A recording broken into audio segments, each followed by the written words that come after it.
Hello, this webinar is titled A Country Built to Last, a deeper look at the core, Supreme Judge of the World. Well, in an earlier video, we observed that there's 4 names of God used in the Declaration of Independence: the laws of nature and nature's God, the Creator, the Supreme Judge of the World, and Divine Providence. This webinar will show how the Supreme Judge of the World name ties back to God as Creator. Let's look at the whole phrase. We therefore, the representatives of the United States of America and General Congress assembled, appealing to the Supreme Judge of the World for the rectitude of our intentions. Well, let's take a minute and take a look at the definition of rectitude. It is morally correct behavior or thinking or righteousness.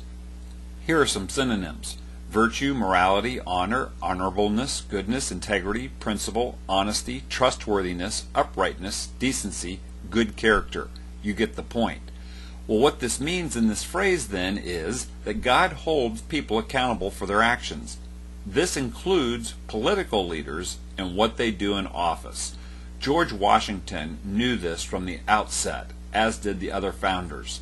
The presidential oath reads like this: I do solemnly swear that I will faithfully execute the office of President of the United States and will, to the best of my ability, preserve, protect, and defend the Constitution of the United States.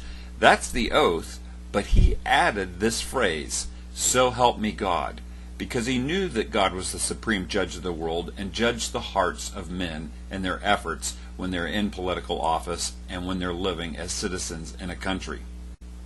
This was instilled in them deeply. John Witherspoon, signer of the Declaration of Independence and viewed as being a great mentor to many of the founding fathers, said this about the nature of oaths: an oath is an appeal to God, the searcher of hearts, for the truth of what we say, and always expresses or supposes an imprecation, that is, a calling down, of his judgment upon us if we prevaricate, that is, to lie. What Witherspoon is saying here is when we take an oath, we are stating publicly that God will judge us for our motives and actions that we take on while we're in office. Witherspoon also says this about oaths that ties into divine providence. An oath also implies a belief in God and His providence, and indeed is an act of worship. Let's hear from another founder on the nature of oaths, Daniel Webster. What is an oath? It is founded on a degree of consciousness that there is a power above us that will reward our virtues or punish our vices. Our system of oaths in all our courts, by which we hold liberty and property and all of our rights, are founded on or rest on Christianity and a religious belief. Reverend Samuel Cooper, who is a minister that provided remarks on the commencement of the Massachusetts Constitution in 1780, had this to say about oaths: men elected need to be faithful and honest in their duties. God will hold leaders accountable for the oaths they take. Citizens need to keep their eye on those who govern. Usurpation, dishonesty, frauds, oppressions must be stamped out as soon as they appear. And then lastly, do not let these errors grow uncorrected, or it will spread to the vital core.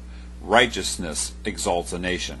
God holds accountable those that take an oath of office, but He also holds citizens accountable. Reverend Matthias Burnett said this about a citizen's accountability: consider well the important trust which God has put into your hands. To God and posterity you are accountable for your rights and your rulers. Let not your children have reason to curse you for giving up those rights and prostrating those institutions which your fathers delivered to you. Look well to the characters and qualifications of those you elect and raise to office in places of trust.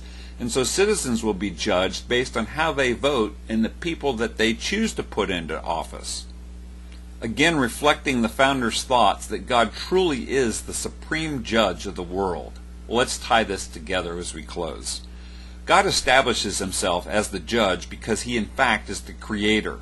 We took a look at this ancient literature from Genesis that talks about God creating in the beginning. At the end of all of God's creating, it says God saw all that He had made, and behold, it was very good.